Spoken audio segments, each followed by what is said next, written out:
Алғыс күні аталыпты 1 наурыз, парыз екен бәріне айту алғыс.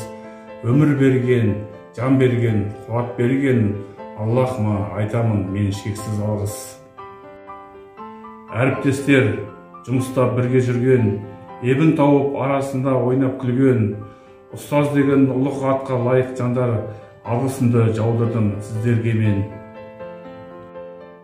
Күндіз түні еркелеткен күнімдеп, әр қашанда мейірім төккен күлімдеп, ақ жаулығы желбіреген апаттай, мың алғысым айтады балам сенің.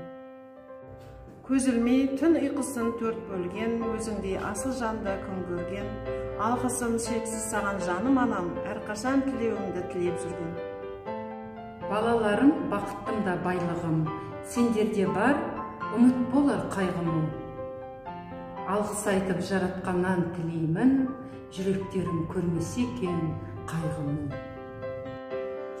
Шәкірттерім, болашағым, арманым, қанат қағып биіктерге самғағым, сендерсіңдер болашағы елімнің, шексіз алғыс айтамын мен жандар. Ұстазым, сөзің асыл баға жетпес, әр сөзің мың жыл жүрсе де дәмі кетпес. Шәкірттің баласындай қадірлеген, ұстазым мың алғыста саған жетпес. Қашанда қарыздармын әке саған, әрқашан мейірімді төктің маған.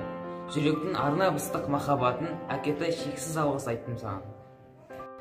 Дос дегенін бауырын ол сырласын, қиналғанда сырыңды айтар мұңдасын.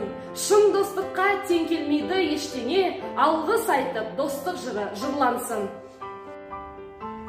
Ағайын тату болса ас көп деген, жақсылықта әрқашан бірге жүрген. Ағайын бауырларға мың рахмет, қиналғанда бір-бірін демеп жүрген. Алла тына күпірлік жасамай, тәубе шүкір деп келеміз. Ризамын халқым елім жұртыма, бірлікпенен сыйластықты сақтаған. Рахмет пен алғысымды білдірем, шексіз құрмет, шексіз мадақты. Ата-ана, дос құрбы, білім саласы, шәкірт бала ұжымға. Рахмет, рахмет сіздерге де мың алғыс.